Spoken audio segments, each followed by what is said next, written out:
네, 반갑습니다. 예, 저는 베트남 호치민 남쪽입니다. 북쪽은 하노이고요. 남쪽은 호치민이라고 하는데 호치민에서 사역하고 있는 김선대 선교사입니다. 2026년이 시작이 됐습니다. 사실 아직 실감이 나지 않습니다. 집에 있는 달력이 어느덧 넘어가서 2026년이 되었고 책상에 있는 이 조그마한 달력도 이제는 새 것이 되었습니다. 저는 2026년도 1월 1일 12시 이제 우리가 해가 넘어가면 박수도 치고 막 그렇게 하잖아요. 저는 그때 하늘에 있었습니다. 하늘에. 오해하실 약간 말인데요. 제가 이제 둘째 학교 이제 해결해야 할 문제가 있어서 잠깐 호치민을 며칠 전에 방문하고 돌아오는 날이 공교롭게도 1월 1일 새해가 밝는 그 밤이었습니다. 하나님과 가장 가까이에 있는 그 위치에서 하나님을 만나는 느낌, 그리고 그곳에서 하나님께서 주시는 이 소명, 또 하나님 주시는 기대를 또 마음껏 맛보는 그런 시간이었는데요. 생각해 보면 올 한 해 하나님이 어떻게 우리 가정을 인도하실지 참 기대가 되기도 하고, 또 생각해 보면 올 한 해 또 우리에게 어떤 일들이 기다리고 있을지 걱정도 되는 그런 시간들이었습니다. 자, 그런데 누구에게는 힘들고 버거웠던 한 해였고, 누구에게는 또 기대가 되는 또 한 해가 될 수 있는 2026년도를 맞이하는 이 시점에서 우리가 다른 건 다 모르겠지만 한 가지만은 우리가 분명히 했으면 좋겠습니다. 바로 하나님이 올해도 우리와 함께 하신다라는 사실에 오늘 우리 모두가 은혜를 누렸으면 좋겠습니다. 자, 그래서 시작하기 전에 이렇게 함께 축복하면서 함께 말씀을 나누고자 하는데요. 먼저 이렇게 한번 축복해 보겠습니다. 옆 사람에게 이렇게 축복하는 거예요. 하나님은 언제나 선하십니다. 한 번 더 가겠습니다. 하나님은 여전히 우리를 사랑하십니다. 미안합니다. 한 번 더 하겠습니다. 하나님을 기대합시다. 저는 오늘 마태복음 6장의 말씀을 중심으로 하나님의 은혜, 말씀의 은혜를 나눌 때에, 특별히 저희 가정에 대한 선교적인 이야기도 함께 할 때에 먼저 오늘 우리 제목이 다시 시작할 수 있습니까? 라는 제목인데요. 이 제목에 대한 해답을 발견할 수 있는 시간이 되었으면 좋겠습니다. 그래서 우리가 하나님이 우리에게 다시 시작할 수 있겠냐라고 물으실 때에 우리가 어떻게 대답해야 할까에 대한 해답을 오늘 마태복음 6장의 말씀을 함께 조금 살펴보면서 이 말씀을 다 함께 나눈 이후에는 서로가 하나님께 이 질문에 대답을 할 수 있는 시간이 되었으면 좋겠습니다. 먼저 저희 가정은 만 7년 사역을 하고 올해 작년이네요 벌써 2025년도 2월 달에 2월 말에 잠시 한국으로 귀국했습니다. 귀국하면서 다시 가정의 재정비를 할 시간이 좀 필요했고 여러 가지를 넘어야 할 산들이 좀 많이 있었습니다. 갑작스럽게 찾아온 여러 가지 이런 문제의 산 앞에서 우리 가정이 좀 더 준비를 해야겠다라는 마음으로 만 7년의 사역을 잘 마무리하고 또 현장에 있던 많은 것들을 잘 정리하고 복귀한 것이 2025년 2월이었습니다. 그때까지 우리가 했던 사역들은 정리하면 다음 세대를 세우는 사역입니다.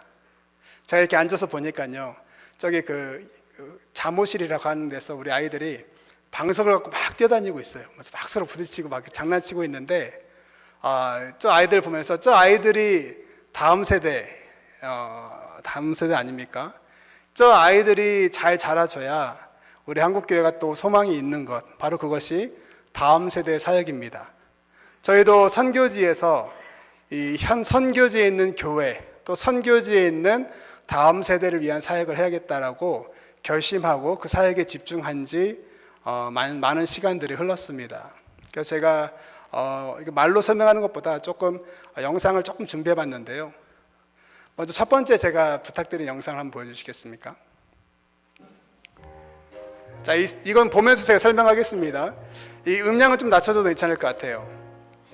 사실 이 영상은 한국의 이 한 교회가 이 한국 교회를 위한 다음 세대를 위해서 만든 영상인데, 저희가 이것을 잘 정리해서 베트남 교회 다음 세대들에게 성경을 가르칠 수 있는 영상을 만드는 사역을 했습니다.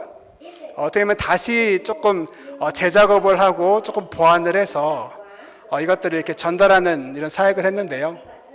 이런 영상들을 한 11개 정도를 만들어서 유튜브라는 채널을 통해서 이렇게 공급하는 사역을 또 했습니다. 또 이것도 다음 세대 사역이죠.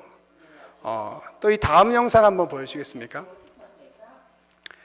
이 다음 영상은 저희가 이제 영어 성경 공부방이라고 해서 그 영어 성경을 가르치는 그 교재를 가지고 원데이 캠프, 그래서 베트남 현지 교회 가서 저희 그 아내인데요. 저희 아내가 이 유아 영어를 이렇게 하는 일들을 통해서 하나님이 준비시키셔서 저렇게 이제 현지 교회 가서 원데이 캠프를 하면서 성경 이제 천지창조부터 이렇게 하나하나 해가는 그런 캠프를 또 진행했었습니다. 이거는 하루짜리 캠프예요.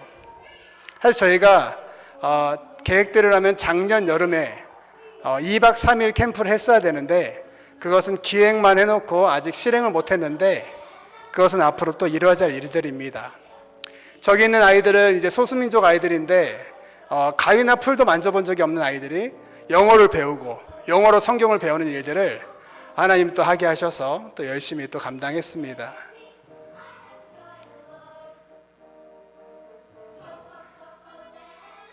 자, 이 다음 영상 한번 보여주시겠습니까? 자, 이것은 이제 저희가 영어 성경 공부방을 직접 베트남 교회에 가서 매주 왕복 3시간의 거리를 달려가면서 1시간 반 이 교육을 하기 위해서 길에서 3시간을 이렇게 왕복하면서 1년 반 이상을 운영했던 그런 공부방입니다. 그래서 베트남 교회에 공부방을 열고 영어로 성경을 가르치고 또 영어를 가르친 일들을 또 하게 해서 또 열심히 또 가르쳤던 그런 시간들이 있었습니다. 이 아이들이 처음에는 영어의 ABCD도 몰랐다가 ABCD를 말하게 되고 단어를 말하게 되고 또 이제 흔히 말하는 이제 그런 파닉스를 배워가면서 나중에는 우리가 뭐 다 나오진 않았지만 영어로 이제 발표회까지 하는 그런 시간들까지 저희가 만 7년의 사역을 통해서 천천히 이제 이뤄갔습니다. 자, 그런데 이런 사역들을 잘 마무리하고 이제 하나님께서 다시 한번 준비하게 하시나 보다 하고 돌아왔던 시간이 작년 2월이었던 것이죠. 이 이후에 대한 이야기는 오늘 설교 또 뒷부분에서 하겠습니다. 자, 결론적으로는 하나님이 다시 우리를 또 준비시키셔서 올해 2월 달에 딱 1년 하나님께서 안식하듯이 한국에서 재정비하게 하신 후에 몰아내듯이 지금 저희를 다시 베트남으로 보내십니다. 저는 이 시점에서 오늘 마태복음 6장 말씀을 한번 준비해 봤어요. 하나님이 저에게 주시는 질문이고 하나님이 새해를 시작하는 우리 성도님들에게 주시는 질문이라고 생각합니다. 다시 시작할 수 있겠습니까? 라는 질문이에요. 오늘 마태복음 6장 말씀을 우리가 조금 살펴보면 이렇습니다. 마태복음 6장은 산상수훈의 핵심적인 가치에 대한 이야기입니다. 특별히 이렇게 사람에게 보이려 했던 그런 어떤 외식적인 부분들을 다 걷어내고 하나님 앞에서 참된 경건의 삶을 살아야 된다라는 말씀이죠. 오늘 예수님께서 이 가르침을 오늘 제자들에게 주시면서 참되고 경건한 삶을 살다 보면 한 가지 문제를 만날 텐데 그것은 바로 불안하고 염려스러운 일들을 만나게 될 것이다 라는 것이죠. 그런 염려스럽고 불안한 일들을 만날 때에도 염려하지 말고 믿음의 길을 서서 굳건히 서서 최우선으로 하나님의 나라와 그분의 의를 구하며 살아라라는 메시지가 오늘 6장의 말씀입니다. 자, 그래서 마태복음 6장 19절 말씀부터 이제 쭉 보면은요, 핵심적으로 염려하지 말아라 라고 말씀하세요. 염려하지 말아라. 염려는 되겠지만 충분히 이해는 되지만 그럴 필요가 없다라고 말씀하세요. 염려가 가득한 세상을 살고 있지만 여전히 살아가야 되지만 그럼에도 불구하고 염려하지 말아라 라고 설득하시는 본문입니다. 여기서 설득이라는 표현이 일단 맞는 것 같아요. 염려하지 마가 아니라 염려하지 마. 괜찮다. 이해는 되지만 염려하지 말아라는 것이죠. 여러분들 2026년도를 시작하는 우리의 마음에는 희망이라는 메시지가 있습니다. 이제 또 무언가에서 새롭게 할 수 있다는 것은 희망적인 건데 또 이에 못지않게 우리에게는 무엇이 있습니까? 염려가 있어요. 개인의 상황을 보면 염려가 있고요. 가정의 상황을 보면 염려가 있습니다. 저희 가정이 지금 파송을 준비하고 다시 이제 시작을 준비하는 이 상황에서 저희 가정에도 희망적인 메시지가 있고 또 염려스러운 상황들이 있어요. 그런데 이것이 우리 가정 문제가 아니라 여러분들의 삶 속에서도, 아니 우리의 사회 속에서 한 이 구성원으로 살아가는 우리에게도 염려가 있죠. 근데 오늘 제자들을 이렇게 설득하시는 예수님의 메시지를 들으시면서 다시 시작하려는 우리에게 주시는 은혜라고 생각하며 말씀을 한번 살펴봤으면 좋겠습니다. 왜 염려하지 말라 하는지. 혹시라도 여러분 새해를 시작하는 여러분들 혹시 염려가 지금 되십니까? 올 한 해 또 어떻게 살아가지? 혹시 이런 염려가 되신다면 염려를 멈추시고 말씀의 힘을 얻으셔서 희망으로 나아갈 수 있는 그런 저희가 되었으면 좋겠습니다. 자, 그러면 우리가 어떻게 해야 염려하지 않을 수 있을까요? 염려하지 마 한다고 염려할 수 없습니까? 염려하지 말아야지 100번, 1000번 주문을 외우듯이 막 이 읊조리다 보면 염려가 사라집니까? 아니요, 그렇지 않아요. 염려는 곱씹을수록 더 커집니다. 자, 그러면 본문을 통해서 우리가 해답을 찾아가야 할 텐데요. 오늘 본문을 통해서 우리가 세 가지를 통해서 한번 우리가 염려하지 말 수 있는, 염려하지 않을 수 있는 삶으로 한번 나아가 보도록 하겠습니다. 첫 번째는 한번 따라해 볼까요? 하늘에 보물을 쌓아야 합니다. 어디에 보물을 쌓아야 한다고요? 하늘에 보물을 쌓아야 합니다. 염려하지 않으려면요, 우리가 오늘 19절부터 6장 19절부터 우리가 살펴볼 건데요. 19절부터 말씀하시는 첫 번째 메시지는 보물이라는 것이 있는데요. 그 보물을 하늘에 쌓으라고 합니다. 6장 20절 말씀. 이 성경 구절 준비가 안 돼서 여러분들 성경을 펴서 한번 살펴보겠습니다. 마태복음 6장 20절 말씀을 한번 같이 한번 읽어볼까요? 예, 준비해 주셨네요. 감사합니다. 자, 20절 말씀 같이 읽습니다. 시작. 오직 너희를 위하여 보물을 하늘에 쌓아두라. 거기는 좀이나 동록이 해하지 못하며 도둑이 구멍을 뚫지도 못하고 도둑질도 못하느니라. 자, 오늘 염려하지 말도록 하늘에 보물을 쌓으라고 하면서 이 보물이 하늘에 쌓여졌을 때에는 도둑질 당할 수 없기 때문에 우리는 이 보물을 하늘에 쌓으라고 하는 것이죠. 자, 그러면서 21절 말씀에 연이어서 이렇게 말씀하십니다. 내 보물이 있는 그곳에 내 마음도 있다. 자, 오늘 이 말씀을 좀 더 살펴보면 오늘 이 보물이라는 곳을 쌓을 수 있는 장소가 딱 두 군데가 있습니다. 첫 번째는 땅이 있고요. 두 번째는 하늘이 있어요. 자, 하늘과 땅 이 두 공간에만 보물을 쌓을 수 있는 거예요. 자, 그리고 그곳에는 그곳에 무엇이 있다고요? 우리의 마음이 있습니다. 자, 그래서 연이어서 22절부터 23절을 보면은 이젠 눈에 대한 이야기를 합니다. 자, 그래서 이 눈에 대한 이야기가 이 염려하지 말아야 할 부분이 보물을 넘어서 눈으로 이어지는데 이 눈이 밝으면 온 몸이 밝아서 또 눈이 나쁘면 온 몸이 어두워서 어떤 현상이 나타나는데요. 이렇게 밝고 어두워지는 것, 이 눈은 마음의 눈이라고 볼 수 있습니다.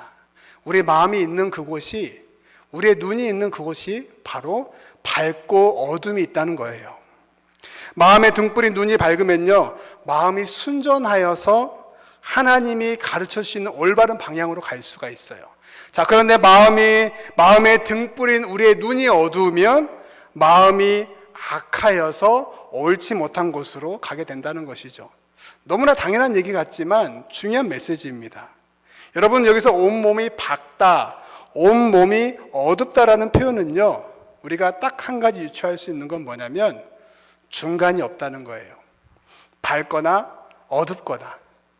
여러분, 우리의 이 선택은요, 중간의 선택이 없어요. 하나님 앞에서의 삶에 이 염려가 없는 하나님 앞에서 온전한 삶을 위한 선택이 있다면 밝거나 어둡거나 둘 중에 하나를 선택해야 됩니다. 자, 이 부분을 또 이어서 보면 보물을 쌓을 수 있는 것도 하늘이나 땅이나 이 둘 중에 한 군데가 돼야 돼요. 중간은 없어요, 여러분들. 근데 우리는 항상 중간을 찾습니다.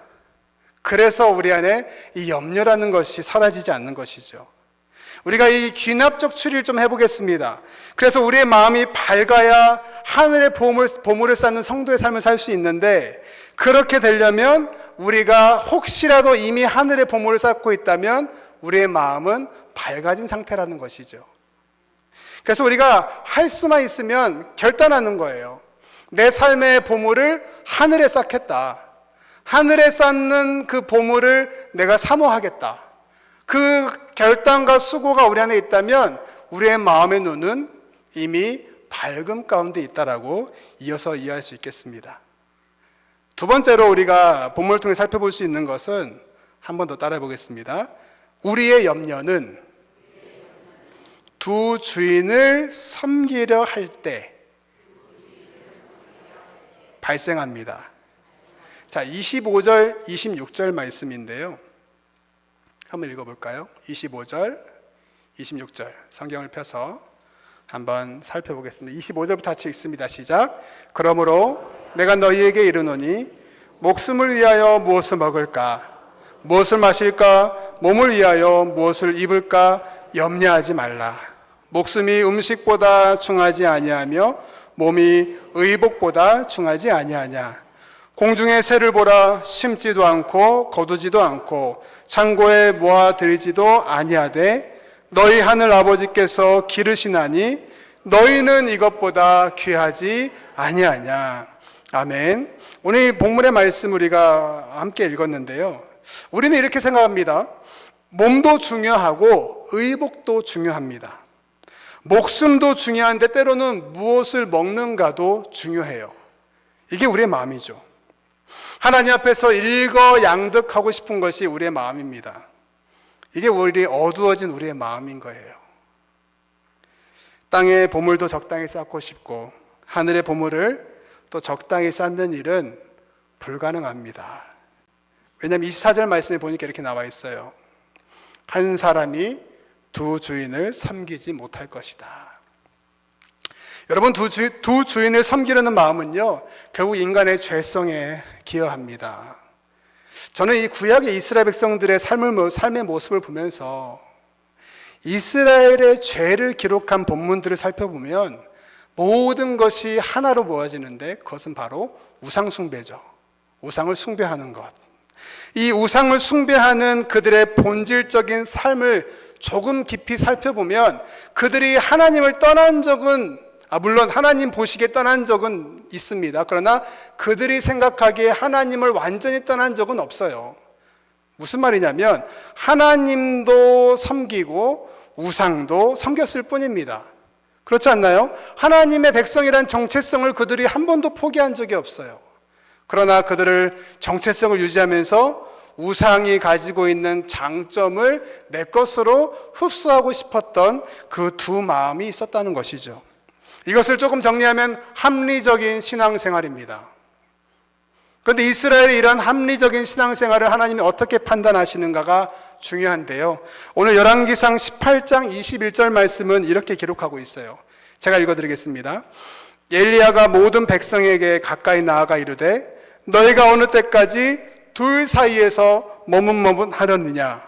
여호와가 만일 하나님이면 그를 따르고 바알이 만일 하나님이면 그를 따를지니 하니 백성이 한마디도 대답하지 아니한지라. 이상하지 않나요? 하나님께서 누가 하나님인지 선택하라는데 백성이 선택을 하지 못해요. 하나님 뭐라 하십니까? 머뭇머뭇하지 말라고 말씀하십니다. 그래서 결국 하나님은 이 하나님의 이름과 우상의 이름을 겸하여 섬기는 이 배교 행위를 질책한다는 것이죠. 자, 이래서 우리가 하나님이 왜 이토록 두 주인을 섬기는 것을 경계하게 하시는가가 중요한데요. 이것은 바로 이러한 삶 속에서 나타나는 현상이 염려이기 때문에 그래요. 염려. 여러분, 가나안 땅의 이 정탐꾼들의 보고는 우리가 수없이 나눴던 이야기입니다. 자, 그런데 이것을 조금 우리가 생각해 보면은 이 현상에도 가장 중요한 곳에 이 염려라는 게 있어요. 그들은 광야에서 드라마틱하게 하나님께서 그들을 인도하시는 것을 직접 경험했던 민족입니다. 홍해를 건너고 그리고 이 뜨거운 광야길을 낮에는 구름기둥, 밤에는 불기둥으로 하나님이 보호해 주셨어요. 그래서 그렇게 의지하며 살면서 마지막 클라이막스로 이제 가나안 땅에 딱 섰는데 그것을 보고 오라니까 그들이 그 땅도 보고 그 땅에 사는 거민들도 보았다고 성경은 이야기합니다. 그래서 이 스스로가 어떻게 표현하냐면 우리는 메뚜기 같아 보인다.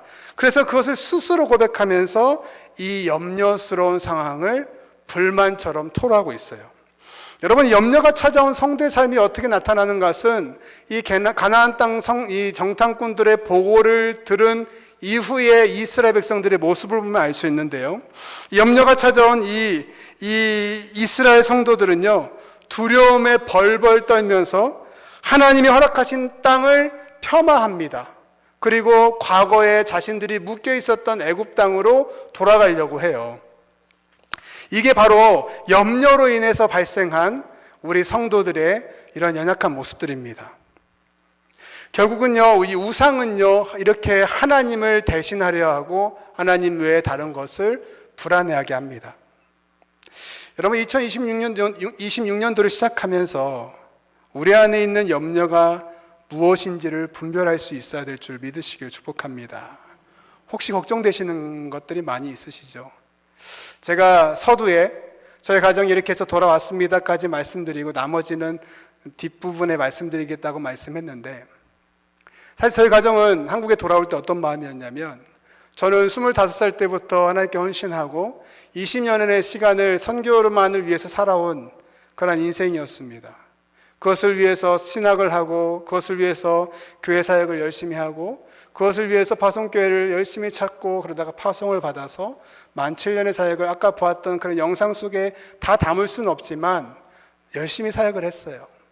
그래서 이제는 뭔가 사역이 더 될 것 같아서 2025년도 하반기 계획을 막 열심히 세우고 있었던 2024년도 그 마지막 11월, 12월 달에 우리 가정이 넘을 수 없는 산을 만났어요. 그러면서 우리 가정은 이제 선교의 행진은 끝났구나. 그런 마음을 가지고 돌아왔던 가족이 바로 저희 가족입니다. 근데 하나님께서 그런 질문을 주셨어요. 너 선교 안 할 거야? 저는 분명하게 대답했습니다. 아니요, 할 건데요. 그런데 지금은 아닌 것 같습니다. 조금 더 준비가 필요한 것 같아요. 하나님이 그래 한번 해봐 하고, 저는 한 길면 10년, 짧으면 6년 생각했습니다. 하지만 우리가 선교를 안 하겠다는 것이 아니라 한국에 있으면서 선교해 볼게요. 그게 저의 생각이었어요. 그 많은 생각의 중심에는 염려가 있었습니다. 과연 내가 할 수 있을까? 그런데 하나님은 결국 우리 가정을 딱 1년 한국에서 안식하게 하시고 다시 보내십니다. 이 드라마틱하게 또 우리 가정을 인도하신 하나님 앞에 이 순종하게 하시는데 그 첫 단추가 무엇이냐면 염려란 단추를 빼고 희망이란 단추를 꽂아주셨어요. 오늘 여러분도 어떠십니까? 이 땅에서 우리가 무언가를 생각할 때에 우리의 생각이 앞서는 것은 어쩔 수 없는 우리의 연약함인 것 같습니다. 우리의 가정의 상황이 뻔히 보이는데, 내 현재의 상황이 뻔히 보이는데 2026년도가 기대가 된다? 사실 이거는 조금 말이 안 되는 것 같아요. 자, 그런데 혹시 내 마음의 염려라는 것이 내가 하늘의 보물도 쌓고 싶고 땅의 보물도 쌓고 싶은 이 두 주인을 섬기려는 마음이라면 우리가 빨리 돌아서서 하늘의 보물을 쌓는 성도의 삶으로 시급하게 돌이킬 수 있는 은혜가 반드시 필요한 줄 믿으시길 바랍니다. 여러분, 염려는요, 아무것도 이룰 수 없는 감정일 뿐입니다. 27절 말씀은 정확하게 얘기하고 있습니다. 너희 중에 누가 염려함으로 그 키를 한 자라도 더할 수 있느냐? 더할 수 없다는 것이죠. 이 염려라는 감정이 그래요.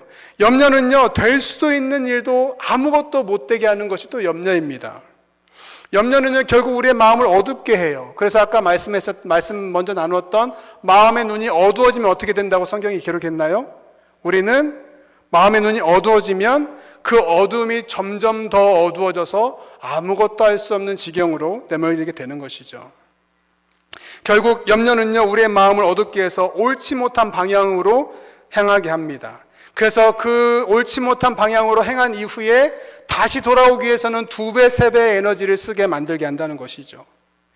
예전에 제가 이렇게 운전을 하면서 이 내비게이션을 목적지를 설정하고 열심히 달려갔던 적이 있습니다. 굉장히 중요한 업무 처리하기 위해서 시급하게 굉장히 바쁘게 준비해서 바쁘게 떠났던 시간이었어요. 아침부터 분주하게 서둘러서 길을 나서가지고 한 3시간 정도의 시간을 열심히 달려갔어요. 휴게실에 그 호두과자의 유혹을 피해가면서 열심히, 저는 휴게소에서 꼭 호두과자를 먹는 그런 타입입니다. 왠지 좀 그러고 싶어요. 그래서 저는 웬만하면 무조건 휴게소에 들어가면은 호두과자를 3,500원짜리를 삽니다. 12개가 들어있어요. 그것을 먹어야지 직성이 풀리는 사람인데 그것도 포기하고 3시간의 시간을 달려서 도착을 했습니다. 그래서 이 약속된 사람과 전화통화를 하는데 이상하게 나 도착했어, 내려왔어, 로비인데 없는 거예요. 알고 봤더니 같은 브랜드의 다른 지역에 있는 그런 지역이었어요. 여러분, 탄식이 일어나죠. 빠르게 다시 위치를 찾아보니까 2시간 반을 더 가야 돼요. 제가 3시간을 왔죠. 2시간 반을 돌아가야 되는데 약속 시간을 맞추기에는 이미 늦어버렸습니다. 여러분, 염려가 바로 이런 것들을 양상합니다. 걱정과 근심은요, 우리의 마음을 어둡게 해요. 그래서 진정 바라보고 나아갈 길을 못 가게 막습니다. 그래서 우리는 어떻게 해야 됩니까? 한번 따라해 보겠습니다. 하나님의 나라와 의를 구하는 삶으로 나아갑시다.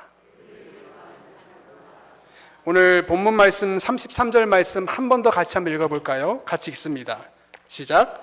그런즉 너희는 먼저 그의 나라와 그의 의를 구하라. 그리하면 이 모든 것을 누구에게 더하십니까? 너희에게. 우리는 가끔씩 우리가 주님을 위해서 헌신하면 주님이 기뻐하신다라는 표현을 쓰는데요. 결국 주님을 위해서 헌신하고 수고하면 이 모든 기쁨과 수고를 누구에게 갚아주시냐면 우리에게 갚아주세요. 우리가 하늘의 보물을 쌓으면 하나님께만 좋은 일하는 것 같잖아요. 여러분, 이 교회에 헌금할 때 우리가 어떤 착각이 있습니까? 헌금하면 교회만 좋을 것 같잖아요. 그렇지 않아요, 여러분들. 결국 여러분들에게 하나님께서 갚아주세요. 여러분들 정말 그것만큼 흔들리지 않기를 축복합니다. 세상에서는 그렇게 볼 수 있어요. 이해해야 돼요. 저는 세상 사람들의 시선을 너무나 이해합니다. 왜냐하면 저는 제가 신앙이 일대예요. 저희 가정은 제가 먼저 예수님 만났어요. 아까 우리 자매가 우리 간증하는데 이렇게 열심히 예수님 믿고 있는데 가정이 믿지 않는다라는 그런 고백을 할 때 제가 너무 공감이 됐어요. 여러분, 세상 사람들은요, 그게 아까운 돈이에요. 이게 말도 안 되는 행위죠. 어떻게 땀 흘려서 이룬 결과인데 교회에 시간을 쓰고, 저는 너무 이해가 돼요. 그런데 오늘 본문의 말씀 보십시오. 하나님 나라와 의를 구하라. 그리하면 이 모든 것을 내가 가져갈 것이다 라고 성경은 기록하고 있지 않죠. 누구에게 더해 주십니까? 너희에게 더해 주시겠다. 그래서 예수님은요, 염려를 거두고 하나님 나라와 의를 구해라. 그러면 너희들을 더 내가 붙들어 주겠다라고 말씀하십니다. 모든 순간에 하나님의 나라와 그분의 의로우심을 의지하라고 말씀하십니다. 생각해보면 이 땅에 화려하고 아름다운 것이 얼마나 많은데 그것을 다 포기하고 하나님 나라를 붙잡으라니 이것이 이해가 안 되지요. 그 당시에 제자들은 예수님의 화려함에 매료되어서 예수님의 오른팔 왼팔이 되겠다고 서로 싸우던 제자들에게 이 말씀을 주실 때에 예수님이 부활하시기 직전까지의 제자들은 이해할 수가 없었어요. 아니, 이보다 더 가치 있어 보이는 길이 얼마나 많은데 그 하나님 나라를 위해서 헌신하라니 이게 말이나 됩니까? 흔히 세상 사람들이 우리를 바라볼 때에, 교회를 바라볼 때 이렇게 얘기합니다. 구세대적이다, 매력적이지 않다, 권위주의적이다, 그리고 배타적인 집단이다라는 이야기를 많이 쏟아내죠. 다 나열할 수는 없지만 성경의 말씀을 따라 살아가는 성도들을 향해서 비난하고 비판하는 표현들이 이러합니다. 제가 한번 찾아봤어요. 근데 이런 표현들이 나오더라고요. 그런데 이 중에는 우리가 교회가 복음을 위해서 수용해야 할 부분도 있을 것입니다. 그러나 중요한 건 대부분의 이런 의견들은 성경 자체에 대한 부정적 견해들이 많아요. 그런데 하나님에 대한 존재에 대한 부정적 견해들도 한몫합니다. 보이지 않는 하나님을 믿는다는, 보이지도 않는 것을 믿는다는 것을 세상 사람들은 이해하기 어려운 것이죠. 자, 그런데요, 제가 이 세상 사람들이 이해할 수 없는 이 부분을 성경은 무엇으로 말할까? 고린도전서 1장 말씀을 보면 1장 26절부터 29절 말씀인데요. 여기서 28절 말씀에 이런 표현이 있습니다. 하나님께서 세상의 천한 것들과 멸시받은 것들과 없는 것들을 택하사 있는 것들을 폐하려 하시나니 29절 이는 아무 육체도 하나님 앞에서 자랑하지 못하게 하려 하심이라. 아멘. 그러니까 우리가 그런 사람이란 건 아니에요. 기분 나빠하지 마십시오. 우리가 여기 보니까 천한 것들, 멸시받는 것들, 기분 나빠하지 마세요. 우리가 그렇다는 것이 아니라 그러해 보이는 사람들을 택하셔서 하나님의 복음의 일을 감당하시는 이유가 무엇이냐? 우리도 자랑하지 못하게 하고 세상도 자랑하지 못하게 하려는 이유 때문이라는 것이죠. 결국 하나님께서 하시는데 우리를 불러주시는 이유도 동일한 이유입니다. 그래서 그분의 나라와 그분의 의를 위해서 하늘의 보물을 쌓을 때 우리의 삶이 더욱더 은혜 가운데 풍성해질 것을 믿으시기를 축복합니다. 저는 여러분들에게 과감하게 결단을 요청합니다. 이 땅에 너무나 아름답고 화려해 보이는 것들로부터 과감하게 하나님을 선택할 수 있는 은혜가 있기를 축복합니다. 세상에 유명한 사람들의 말이 핵심이 아니라 성경이 하나님의 말씀의 가치가 핵심임을 선택하며 살아가는 성도들 되시길 축복합니다. 그리고 오직 우리를 구원할 수 있는 유일한 예수님을, 그 예수님의 십자가를 붙들고 변함없이 구원의 길을 걸어가는 여러분 되시길 축복합니다. 세상의 트렌드가 정답이 아니에요, 여러분들. 말씀의 가치관이 정답인 것이죠. 그래서 결론이 이거예요. 하늘의 보물을 쌓는 성도가 됩시다. 오늘 그래서 하늘의 보물을 쌓는 성도에게는 이 모든 것을 더하여 주시겠다. 플러스 알파를 주시겠다는 것이죠. 여러분, 하늘의 보물을 쌓으면 땅에서도 보물을 쌓게 하신다는 거예요. 이 보물은 부자가 아니고요. 여러분들이 하나님 앞에 소원하고 기도하는 모든 것들을 포함합니다. 염려는 이런 것들을 덮어서 보이지 않도록 막지만 하나님의 이 은혜는 그 염려의 벽을 넘어서 우리 가운데 나타나세요. 오늘 말씀을 정리하면서 오늘 설교의 제목, 다시 시작할 수 있습니까? 라는 제목은요, 여러분들을 위한 제목이기도 하지만 바로 이 교회를 넘어서 이 세상에 실패하고 낙심한 모두를 위한 질문입니다. 그리고 지난 시간의 후회로 고통스러워하는 모두를 위한 질문입니다. 그리고 또다시 선교지로 나가야 하는 저의 가정을 위한 질문입니다. 다시 시작할 수 있습니까? 다시 시작하는 우리에게 필요한 한 가지가 있습니다. 바로 그것은 하나님의 은혜입니다. 그래서 우리는요, 하나님의 은혜를 맛봐야 돼요. 그 은혜가 얼마나 달콤한지를 알아야 되고요. 그 은혜를 맛본 사람은 그 은혜를 맛보는 일을 포기할 수 없습니다. 염려라는 장벽을 넘어갈 수 있어요.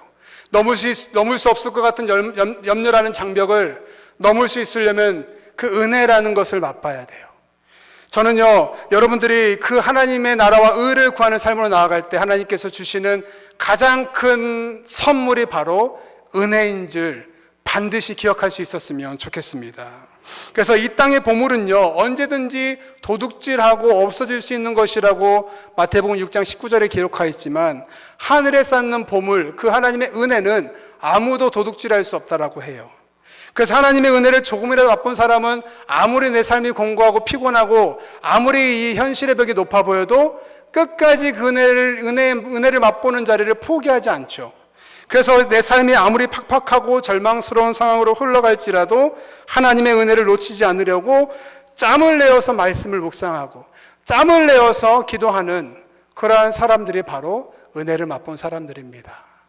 저희 가정 이야기를 좀 더 한번 해보겠습니다. 저희 가정이 이제는 준비해서 이제 나가려고 열심히 준비하고 있어요. 그런데 하나님께서 막 열어주시는 그런 상황들이 있습니다.